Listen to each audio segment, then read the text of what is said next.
Армысыздар, құрметті телекөрермендер, эфирде индекс ақпараты сараптамалық қорытынды бағдарламасы. Сіздермен бірге мен Нұргүл Нұрбайқызы. Апта ішінде қандай жаңалықтар болды? Облыс тұрғындарын қандай мәселелер толғандырады? Осы және өзге де ақпараттар жайында алдағы минуттарда толығырақ баяндаймыз. Алдымен аптаның маңызды деген жаңалықтарына шолу жасасақ. Қазақстан Республикасы премьер-министрінің орынбасары Ерболат Досаев Ақмола облысына жұмыс сапарымен келді. Өңірдің алдында қандай мақсат, міндеттер қойылды?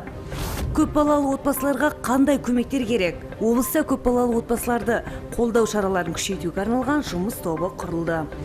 Халыққа қызмет көрсету орталықтары қалай жұмыс істеуде? Және олардың тиімділігі мен нәтижелілігі қандай? Кеңес әскерлерінің Ауғанстаннан шығарылғанына 30 жыл. Бұл күн Ақмола облысында қалай аталып өтілді? Қазақстан Республикасы премьер-министрінің орынбасары Ерболат Досаев Ақмола облысына келді. Жұмыс сапары барысында вице-премьер өңірдегі ең ірі құс етін өндіретін Макинс құс зауытымен және машина құрастыру бағытындағы жетекші өндіріс ошағы КамАЗ инженеринг кәсіпорнының жұмысымен танысып, облыстық әкімшілікте өңірдің дамуына қатысты жиын өткізді. Вице-премьер алдымен Макинс құс зауытына барды. 2018 жылы құс фабрикасының 30 мың тонна етке арналған бірінші кезеңі бастау алды. 2020 жылы дәл осындай жобалық қуаттылықпен екінші кезең басталмақ. Бұл нарықта экологиялық таза әрі сапалы құс етінің үлесін арттыруға септігін тигізеді. Ал КамАЗ инженеринг Қазақстан мен Ресейдің бірлескен жобасы 2007 жылдан бастап түрлі жиынтықтағы жүк көліктерін шығарумен айналысады. Өндіріс ошағынан құрылыс көліктерінен бастап өрт сөндіретін және әскери қызметке арналған арнайы техникаларды табуға болады. Сондай-ақ дәл осы күні Ерболат Досаев онкологиялық емхананың құрылыс алаңына да барды. Жаңа медициналық нысан бір ауысымда 150 науқасты қабылдай алады. Емхана 2020 жылы пайдалануға беріледі деп жоспарланған. Қазір уақытта құрылыс монтаж жұмыстары аяқталуда. Одан кейін вице-премьер облыстық әкімшілікте экономиканы сауықтыру, шағын және орта бизнесті дамыту, әлеуметтік сала, тұрғындардың сапасын жақсарту мәселелеріне қатысты жиын өткізді. Ақмола облысында көпбалалы отбасыларды қолдауға арналған шараларды күшейту мақсатында жұмыс тобы құрылды. 8 ақпанда аталған топтың мүшелері көпбалалы отбасылардың 415-не мониторинг жүргізді. Нәтижесінде 55 отбасының тұрғын үйіне жөндеу қажет екені және 52 отбасының пәтер жалдап тұратыны анықталды. Тағы 10 отбасының туыстарында тұратыны белгілі болды. Мұндай жағдайлар көп. Сондықтан да облыс аумағында көмекке мұқтаж көпбалалы отбасылардың тізімін жасап, бақылауға алу керек. Бұл жөнінде облыстық әкімшілігінде өткен кезекті аппарат кеңесінде айтылды. Жиында Қазақстан халқы Ақмола ассамблеясы хатшылығының жаңа меңгерушісі таныстырылды. Бұл қызметті енді облыстық архив және құжаттама басқармасының жетекшісі болған Наризат Тоқаева атқаратын болды. Күн тәртібінде алдымен кәсіпорындар мен жұмысшылар арасындағы еңбек қарым-қатынасы мәселесі қаралды. Өткен жылы облыстық еңбек инспекциясы 523 кәсіпорынға тексеру жүргізді. Қорытынды бойынша заңнаманың бұзылуына жол берген 256 кәсіпорындағы кемшіліктер түзетілген. Еңбек қарым-қатынасының бұзылуына қатысты деректер негізінен Көкшетау қаласында, Ерейментау, Есіл, Бұланды, Зеренді аудандарында орын алады. Сонымен қатар өткен жылы еңбек инспекциясына жеке және заңды тұлғалардан 1700-ден астам өтініш түскен. Олардың басым бөлігі жалақыны уақытылы төлемеуге байланысты. Общая задолженность по заработной плате за 2018 год. Өткен жылы облыс кәсіпорындарының қызметкерлер алдындағы жалпы қарызы банкрот болудың алдында тұрған ұйымдарды қоса есептегенде 182,1 миллион теңгені құрады. 2000 қызметкердің алдында, оның ішінде облыстың 70 кәсіпорында 160,6 миллион теңге көлемінде қарыз анықталды. Жалақыны уақытылы төлемеуге байланысты деректер Сандықтауда, Ақкөл, Ерейментау аудандарында және Көкшетау, Степногорск қалаларында орын алуда. Денсаулық сақтау саласын цифрландыру жүйесі жиынның маңызды тақырыбының бірі болды. Бағдарлама аясында медициналық ұйымдарды интернетке қосу және компьютермен қамтамасыз етуге аса мән берілуде. Қазіргі уақытта облыстағы медициналық мекемелердің интернетпен қамтылуы 48% құрайды. Бұл 570 мекеменің 273-і. Сонымен қатар өңірдің денсаулық сақтау нысандарындағы 5504 жұмыс орнының 82% компьютермен қамтылған.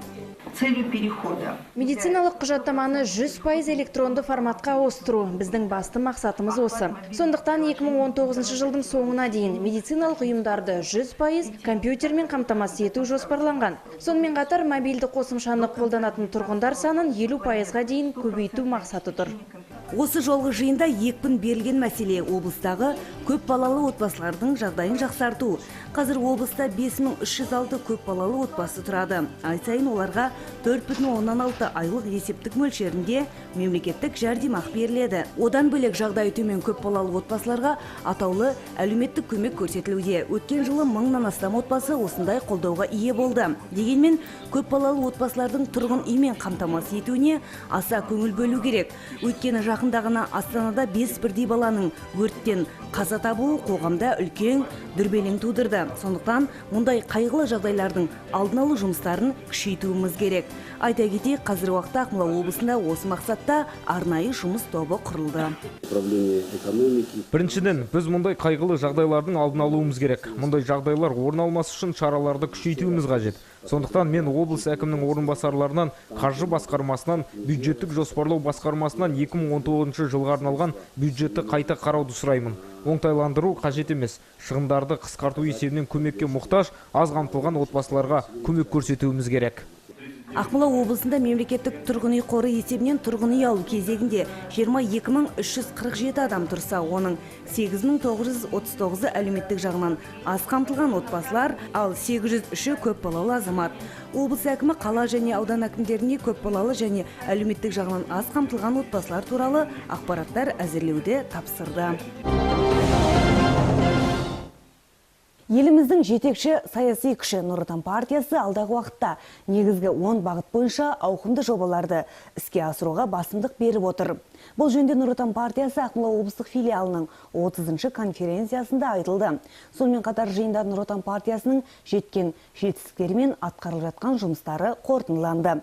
Айта кетсек, биыл Нұр Отан партиясының құрылғанына 20 жыл толады. Осыған орай 27 ақпанда Астанада партияның кезекті съезі өтпек. Конференцияны Ақмола облысының әкімі, Нұр Отан партиясы Ақмола облыстық филиалының төрағасы Мәлік Мұрзалин ашып жүргізіп отырды. Нұр Отан партиясы тәуелсіздік жылдарында елдің ең бұқаралық және саяси күші ретінде қалыптасты. Бүгінде партияның белсенді мүшелерінің саны 1 миллионнан асып отыр. Одан бөлек партияның 17 өңірлік және 247 аумақтық филиалы жұмыс істейді. Бастауыш партия ұйымдары 6000-ды құрап отыр.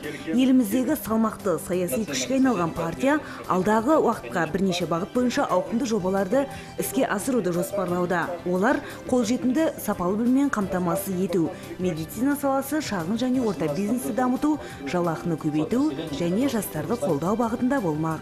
Бүгінде партияның белсенді мүшелерінің саны 1 миллионға жуық адамды құрайды.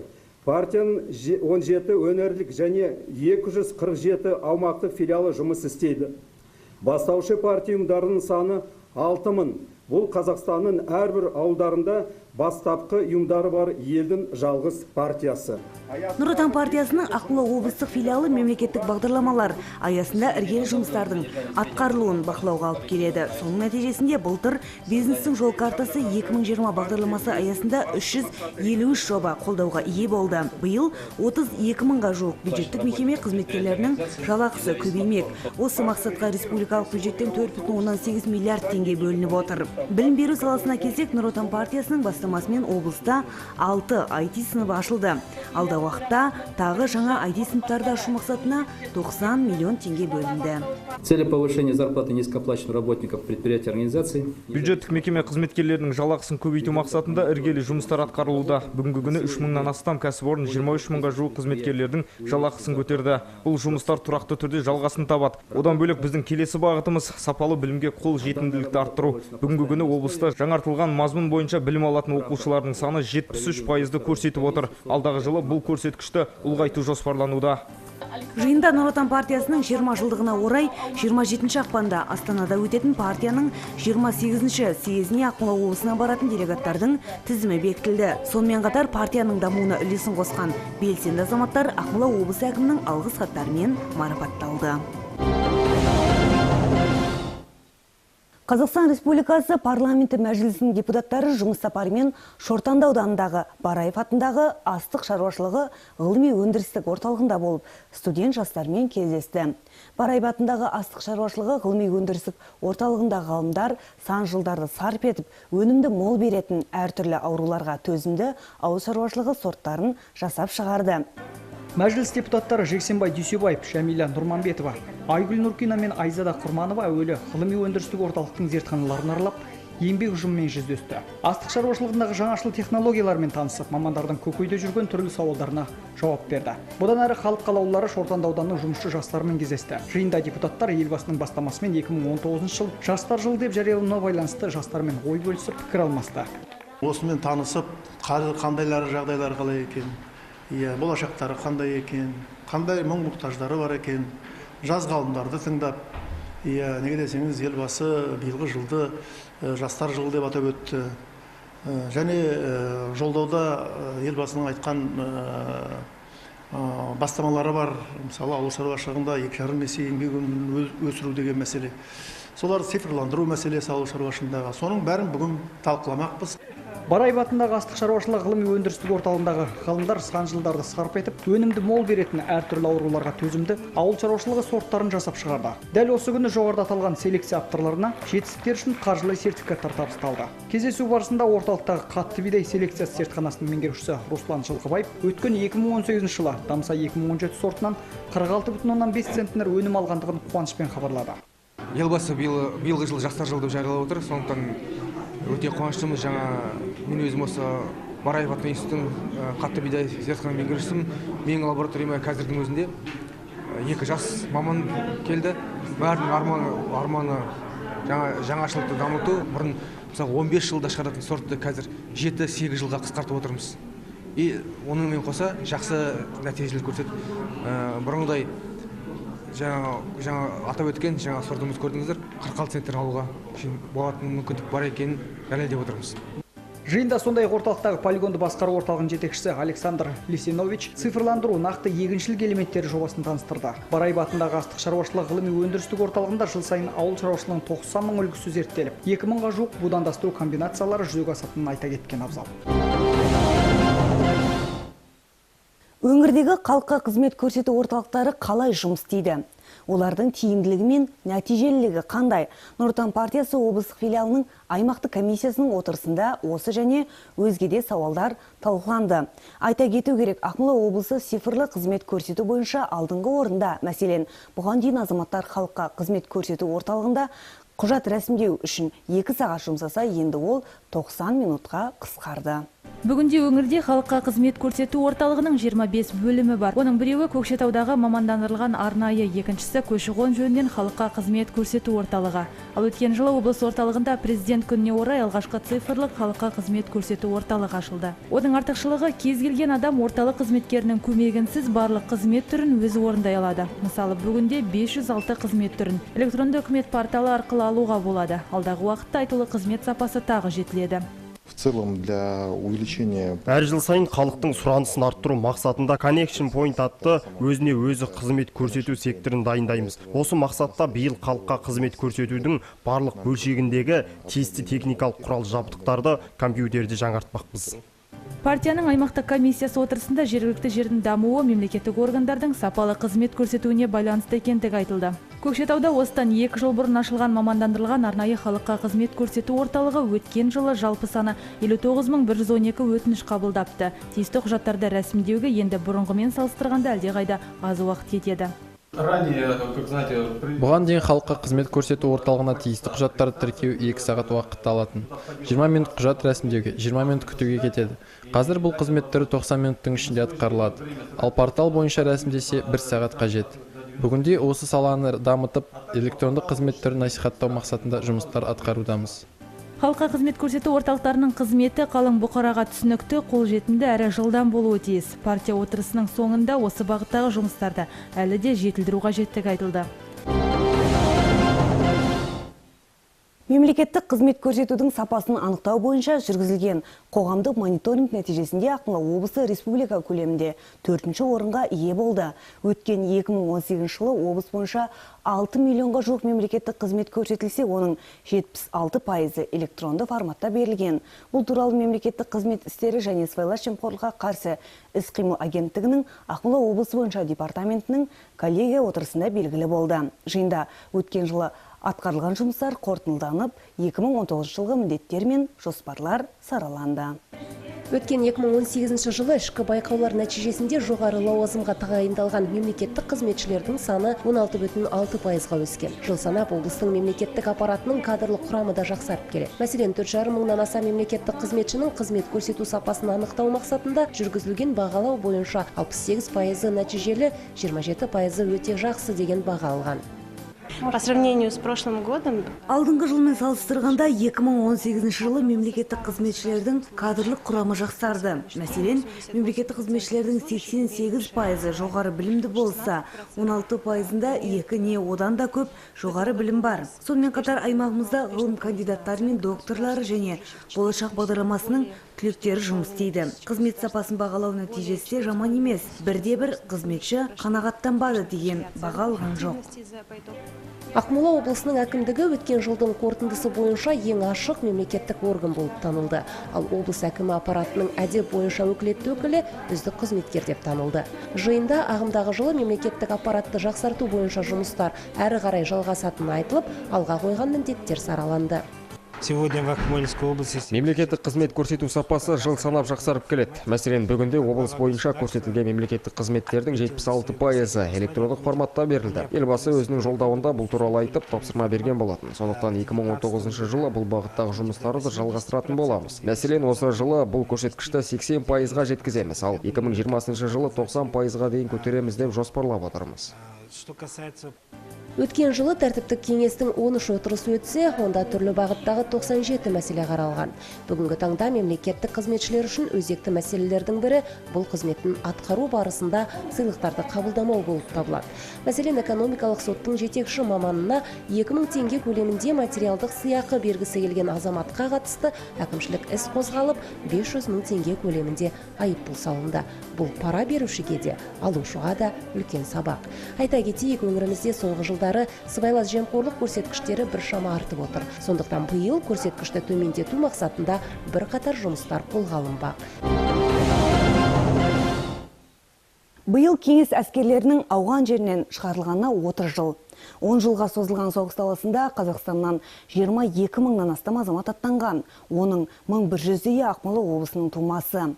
Отан алдындағы борышын адал өтеу үшін Ауғанстанға аттанған жауынгерлердің ерлігі ешқашан ұмытылмайды. Көкшетау қаласында кеңес әскерлерінің Ауғанстан шығарылғанына 30 жыл толуына орай салтанатты шара өтіп, жауынгерлерге гүл шоқтары қойылды. Ауғанстан соғысы кеңес одағы тұсындағы тарихтың ең қайғылы беттерінің бірі. 10 жыл бойы Қазақстан азаматтары ауған жерінде өздерінің жауынгерлік міндеттерін атқарды. Соғыс саласында болды. Қазақ жерінен соғысқа аттанғандардың 924-і шайқаста ерлікпен қаза тапқан. 21 адам хабар ошарсыз кетті. Салтанатты жиында облыстық қорғаныс департаменті мен Көкшетау техникалық институтының қызметкерлері, қала тұрғындары ерлікпен қаза тапқан батырларды еске алып, гүл шоқтарын қойды.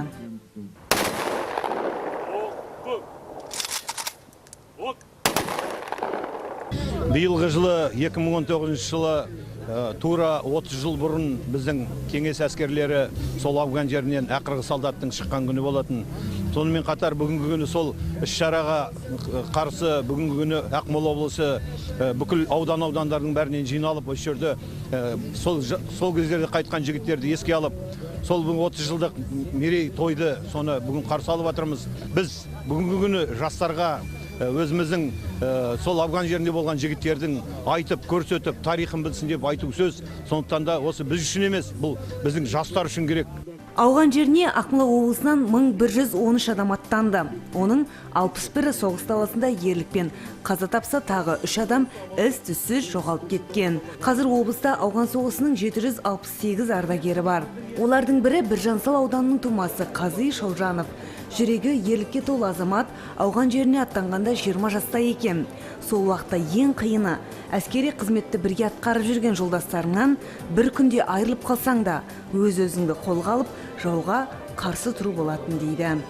Ауған соғысында қанша жолдастар мысалы қалды, көп қазақстандықтар 22 мың адам деп отырмыз ғой, қатысқан.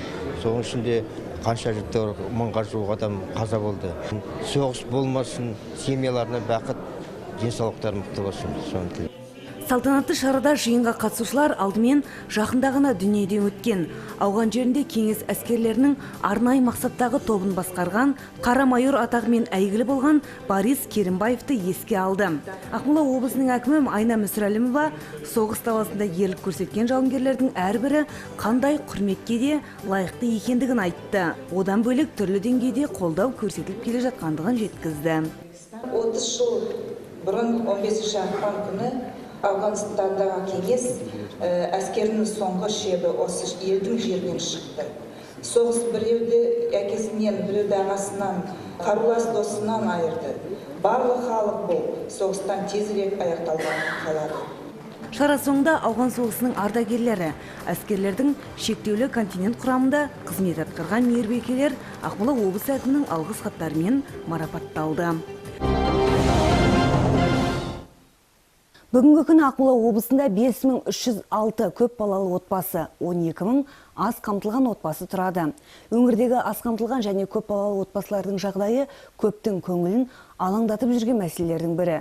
Алдағы уақытта оларға қандай мүмкіндіктер жасалмақ? Осы және өзге де сауалдарға өңірлік коммуникациялар қызметінде өткен брифингте әлеуметтік саланың өкілдері жауап берді.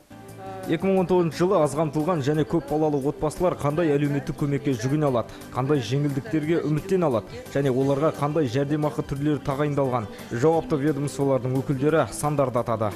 В Акмолинской области из 555... Ақмола облысында 555 мектептің 479-ы ыстық тамақпен қамтамасыз етілді. Қаңтар айындағы көрсеткішке сүйенсек, облыс бойынша 120 мың бала білім алуда. Оның 116 мыңы ыстық тамақпен қамтылған. Жергілікті атқарушы органдар әлеуметтік жағынан қорғалмаған отбасылардан шыққан балаларды тегін тамақпен 100% қамтамасыз етеді. Облыс бойынша 12745 бала тегін тамақтанады.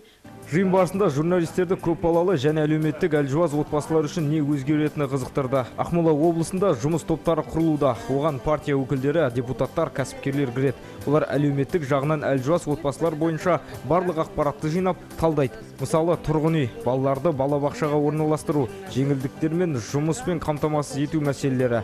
Талдау қорытындысы бойынша әрбір отбасында әлеуметтік карта әзірленеді. Бұл әлеуметтік жағдайы қиын отбасыларды қолдауға көмектеседі. На сегодняшний день, значит, мы проводим... Біз аз қамтылған және көп балалы отбасыларға тексеру жүргіземіз. Бұл іспен 124 ассистент және 21 кеңесші айналысады. Ауылдық округтерде әлеуметтік карта бар. Ауылдық округ әкімдері картаны әр адам санына байланысты толтырады. Орын алған соңғы оқиғалардан кейін біз қайтадан зерттеу жүргіземіз. Кім тұрғын үйге мұқтаж, кімге әлеуметтік тұрғыда басқа да көмектер керектігін анықтаймыз. Жерде жөндеу жасау керек. Балабақшасына орналастыру, отбасыларға көмек қолын созғысы келетін демеушілерді де іздейтін боламыз. Мұндай параметрлер әлеуметтік картада белгіленген. Бүгінгі күні Ақмола облысында 5306 көп балалы отбасы, 12 мың аз қамтылған отбасы тұрады. Айта кету керек, биылғы жылы 2 ауданда Астрахан және Жақсы аудандарында пилоттық режимде атаулы әлеуметтік көмек басқаша көрсетіледі. Дәлірек айтсақ, көмек жеке қосалқы шаруашылықтан түскен табыс есебінсіз жасалатын болады. Демек, әлеуметтік жәрдем алушылар әсіресе ауылдарда әлдеқайда көп болады. Спикерлер еңбек және халықты әлеуметтік қорғау министрлігіне аз қамтылған және көп балалы отбасылардың өмір сүру сапасын жақсарту бойынша ұсыныстар жолданғандығын тілге тиек етті. Многодетные семьи у нас. 2019 жылдың қаңтар айындағы көрсеткіш бойынша 5306 көп балалы отбасыға ай сайын 10504 теңге көлемінде жәрдемақы төленеді. Сондай-ақ бізде көп балалы аналар санаты бар. Жыл басындағы есеп бойынша олардың саны 7000-ға жуық. Жәрдемақы мөлшері 16160 теңгені құрайды. Әлеуметтік аз қамтылған және көп балалы отбасыларға бөлінген облыс бюджеті қайта қаралатын болады. Бірақ өз тағдыры үшін ортақ жауапкершілікті ешкімде жоққа шығармайды. Жыл басынан бері бірнеше автокөлік иесі салық салымдарына байланысты бірқатар түсініспеушіліктерге тап болуда. Яғни Шаһар тұрғындарына сатылған немесе мүлдем қолданыста жоқ көлікке қатысты шоттар келген.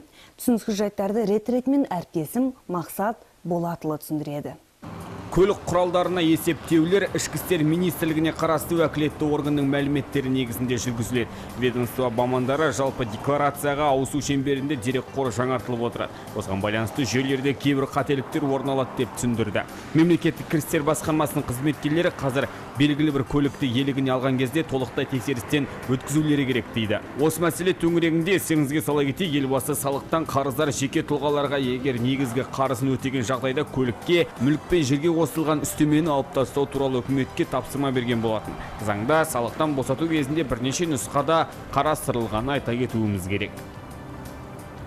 Если же налогоплательщик попал в аварию, егер сіздің көлігіңіз жол апатына түсіп қалса, одан соң ол жөндеуге жарамсыз болса, сіз онда оны бірден есептен шығаруыңыз керек. Көлік есептен шығарылмайынша, оған салық есептеліне береді. Егер көлік ұрланып кеткен жағдайда, салықтан босату үшін қылмыстық іс қозғалатындығы туралы куәландыратын құжат тапсырылуы шарт. Айта кетейік, салықты енді сіз үйден бір қадам аттамай-ақ төлей аласыз. Барлық төлемдерді egov.kz әлеуметтік порталы арқылы жүзеге асыруға болады.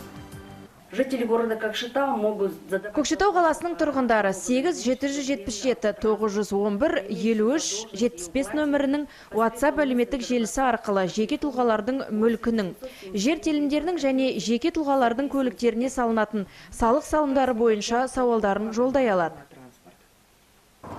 Көлікті сатып алған кезде аталған құралдың сол тұста мемлекеттің тіркеуінде болмаса, сатып алған айдың алғашқы күнінен бастап салық салымы салынады, және бұл операция жеке меншік құқығы аяқталған мерзімге дейін жүзеге асырылады. Жалпы алғанда өткен жылы Көкшетау қаласының тұрғындары салықтарды төлеу арқылы мемлекеттік бюджетті 52 миллиард теңгеге толықтырған. Соңғы кездері өскелең ұрпақ арасында болашағын әскери өмірмен байланыстырғысы келетіндердің қатары артып келе жатқандығы қуантады. Орта арнаулы оқу орындарының студенттері арасында әскери мамандық меңгеруге құлықты жастар да бар екенін ескеріп, Қазақстан Республикасы Қорғаныс министрлігіне қарасты Шоқан Уәлиханов атындағы кадет корпусының өкілдері Көкшетау қаласындағы жоғары техникалық мектебінің оқушыларына оқуға түсу тәртібі жөнінде арнайы жиын өткізді. Щучинск қаласындағы Шоқан Уәлиханов атындағы кадет корпусының негізі 1996 жылы қаланған. Оқу орны еліміздің қарулы күштерінде сержанттар құрамы лауазымдарында келісім шарт бойынша әскери қызмет өткеру үшін кіші командалық құрам кадрларын даярлау болып табылады. Жалпы орта білім базасында оқыту мерзімі 2 жыл. Оқу кезінде тәрбиеленушілерге толық мемлекет қамқорлық көрсетеді. Оларға ай сайын белгілі көлемде қаражатта аударылып отырады. Басты мақсатымыз кадет корпусына талапкерлерді жинау. Кадет корпусы негізі Ақмола облысы Щучинск қаласында орналасқан. Кадет корпусының басты мақсаты Қазақстан Республикасының қарулы күштеріне болашақ сержанттарды дайындау, сержанттық кадрларын даярлау. Сол себептен кадет корпусына қабылдау комиссиясы шілде-тамыз айларында жүргізіледі. Кадет корпусына түсу үшін талапкерлер арнайы медициналық комиссиядан өтіп, арнайы психологиялық тест тапсырып, және де дене шынықтыру тестін өту керек. Жиын басталысымен жоғары техникалық мектебінің студенттеріне кадет корпусының 3-ші класты сержанты Ермек Хамидолла оқу орнының басты ерекшеліктеріне тоқталып, оның материалдық базасы жөнінде арнайы бейнефильм көрсетті. Студенттердің арасында ғұмырын әскери салаға арнағысы келетіндер де бар болып шықты.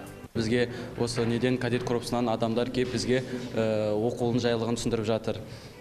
Сол ендігі жылы қаласа, осы неге кадет корпусына түсуіне оқуға міндетім бар. Ақмола облыстық қорғаныс істері жөніндегі департаментінің офицерлері де аталмыш оқу орнымен тығыз қарым-қатынаста жұмыс істеп жатқандықтарын алға тартты.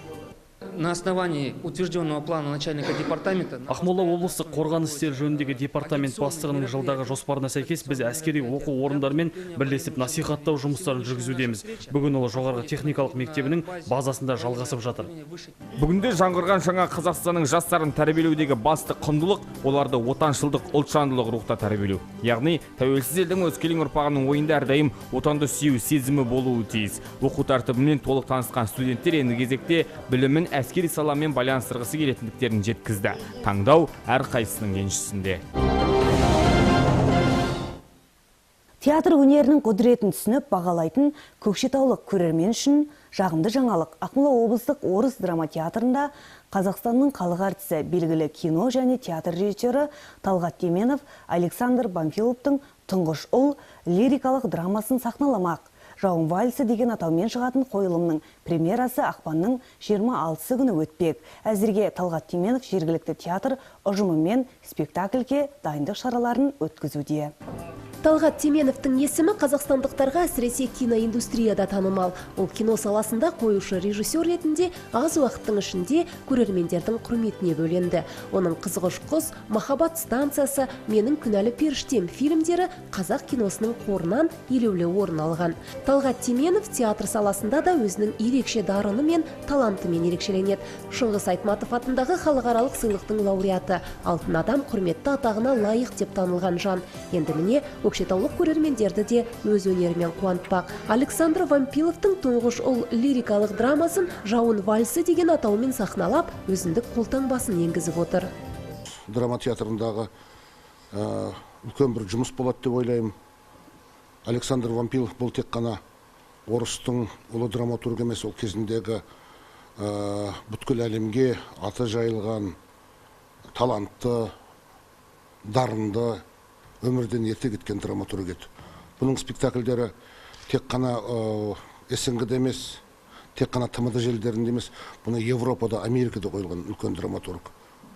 Оның үстінде бұның ең үлкен мәселесі бұнда адамгершілік, тазалық, махаббат, достық, осындай үлкен адами қасиеттер айтылады. Өзім ойымша бұл осы елдің, халықтың көкейінен шығаратын үлкен бір қойылым боламады деген үмітім бар.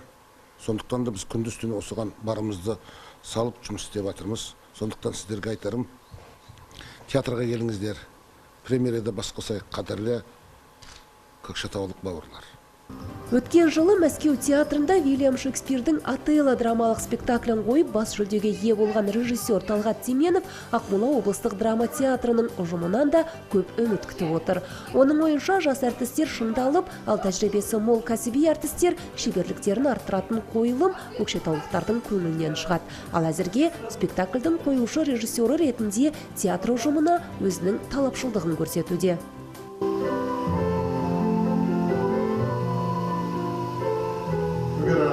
Біздің театр үшін, біздің ұжым үшін Тәкеңнің, Талғат Досымғалиұлының біздің театрға келіп бірге жұмыс жасап, осылай спектакль қояйық деп ұсыныс беріп, оны біз құп қалып, өте қуанышпен қабылдап, жылы қабылдап, міне бір 15 күндей болып қалды. Тәкеңнің осында келіп, біздің ұжыммен, біздің әртістермен жұмыс жасап жатқанына, Талғат Досымғалиұлының бізге келіп спектакль қойғаны, мен ойлаймын, біздің ұжым үшін, актерлық ұжым үшін ол үлкен өнеге, сабақ. Жауын вальсы спектаклінде Андрей Сарафановтың рөлін тәжірибелі актер, мәдениет қайраткері Виктор Крылов сомдамақ. Владимир Бусыгинді Андрей Радченко, ал басқа рөлдерді Ақан Сері колледжінің студенттері ойнайды. Бұл олар үшін үлкен шеберлік мектебі болмақ. Айта кетейік, лирикалық драма бүгінгі өмірдің ащы шындығын бейнелейді. Бұл кәрі ата-ананың балаларына қажетсіз болып қалуы. Сондықтан қоюшы режиссер көрерменге драманың ішкі мазмұнын жеткізуді мақсат тұтып отыр. Александр Вампилов – это один из великих режиссеров.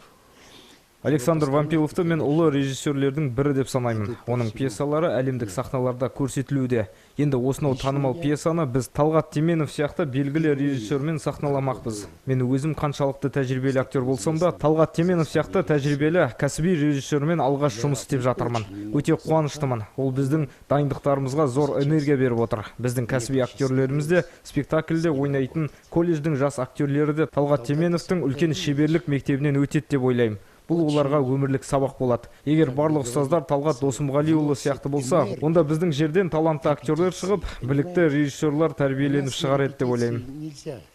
Спектакльдің премьерасы ақпанның 26-сы облыстық орыс драма театрында сахналанады. Әзірге қойылымға дайындық қызу жүріп жатыр. Айта кетейік, Талғат Теменов тек қазақстандық театр сахналарында ғана емес, Өзбекстан, Қырғызстан сияқты жақын шетелдерде және Түркияда да режиссер ретінде өз өнерін паш етпек. Ал киноиндустрияға келсек, Талғат Теменов Зарина ханымның тарихы атты ірі жобасына дайындық жүргізуде. Кино түсірілімдер келесі жылы басталса да, ол бүгінде кастинг жариялап, актерлер құрамын анықтамақ.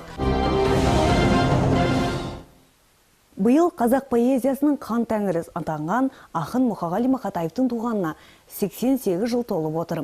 Осы айтулы күнге орай Шахмет Құсайынов атындағы Қазақ музыкалық драма театрында ақынның сырлы сезімге толы өлеңдерінен құралған Мұқағалимен сырласу атты моноспектакль сахналанды. Танымал актер Сафуан Шаймерденов аталмыш туындының тұсауын Көкше жерінде кесуді жөн санаған.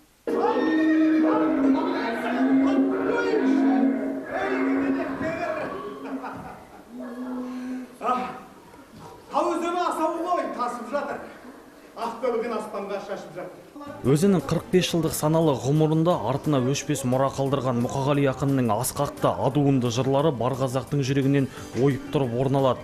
Аталмыш қойылым 5 кезеңнен құралған, яғни ақынның бозбала шақтағы жырлары, лирикалық және соғыс жылдары, күйзеліс кезімен ауруханада жазылған 50-ден аса өлең оқылды. Бала ақыннан дана шаққа жеткенге дейінгі тау тұлғаның сара жолы сахналанып, қара өлеңге сусақ бөлген көрерменнің құмары қанды. Бір қойылымды жалғыз өзі сахналаған Сафуан Шаймерденов поэтикалық бұл қойылымға 1,5 жыл дайындалған. Біз бұл қойылымға негізі 1 жылдан аса уақыт ізденісте жүрдік, қандай формада қоямыз деп. Сонымен бұны спектакль емес, бұны спектакль деп қабылдамау керек. Бұл поэтикалық қойылым. Қойылым деген енді спектакльден кішкене ұқсайды, әрине екеуінің жолы бір, бірақ екі тармақпен кететін дүние. Поэтикалық қойылым ретінде стилін тауып, соны идеяның авторы, режиссер, актер, продюсер Астана театрында, Астанада Наз театрының директоры мемлекеттік Сұлтан Сырайловтың бастамасы. Бұл идеяның авторы сол жігіт, негізі режиссер да сол. Енді осы жерде, осы Көкшетауда өзім жұмыс істеп кеткен ел болғаннан кейін, осы өзім істеп кеткен театр болғаннан кейін, мұндағы директор Мұрат ағаның өзі, өзімнің ұжымым болғаннан кейін, ылғи да осы менің премьераларым осы Көкшетаудан басталатын әдет пайда болды да. Поэтикалық қойылымды тамашалауға Жанайдар Мусин атындағы білім ордасынан 100-ден аса студент арнайы келген. Өскелең ұрпақ әр өлеңде зер салатындап, қара домбыраның сүйемелдеуімен орындалған ақынның әндерін қосыла шырқады. Қазақ әдебиетінің тарихында айтулы ақиық ақынымыз Мұқағалидың шығармашылығы түрлі моноспектакльдің жүгін көтереді деп ойлаймын. Жалпы бұған дейін театр сахнасында, театр тарихында Мұқағалидың образы түрлі бейнеде сомдалып келеді. Бірақ енді мынау Сафуан ағамыздың осы бүкіл Қазақстанға болашақта жоспарлап отырған мынау жаңадан өзі бүкіл дүниесін жасаған, ішкі дүниесіне ене білген осындай тың туындысын тамашалайын деп отырмыз. Енді бұндай дүние жасау үшін, осындай халықты жинау үшін актердің да, ақынның да үлкен эстетикалық тұрғыда бір талғамға сәйкес биік өресі болу керек. Ал біздің актеріміздің да, ақынымыздың да қандай биік екенін білесіздер. Сондықтан тың туынды көрерменге жақсы әсер етеді деп ойлаймын. Мазмұны терең, мағынасы зор аталмыш қойылым қалың жұрттың көңілін бір сергітіп тастады. Көкше жерінде тұсау кесілген қойылым енді басқа қалалардың сахналарында қойылатын болады. Мұқағали ақынның шәрбат жырлары, есті әндері халық жадында сақталып, ажырамас бөліктей болып кеткен ақиқат. Күпігейген қазақтың қара өлеңін шекпен жауып өзіне қайтарған ақынның жырлары халық жүрегінен қанша жыл өтсе де өшпек емес. Құрметті көрермендер, апта ішінде болған маңызды жаңалықтардың реті осындай болды. Сіздермен бірге болған мен Нұргүл Нұрбайқызы. Біздің хабарымыздың толық нұсқасын Көкше телеарнасының сайтынан да көре аласыздар. Келесі аптада кездескенше аман сау болыңыздар.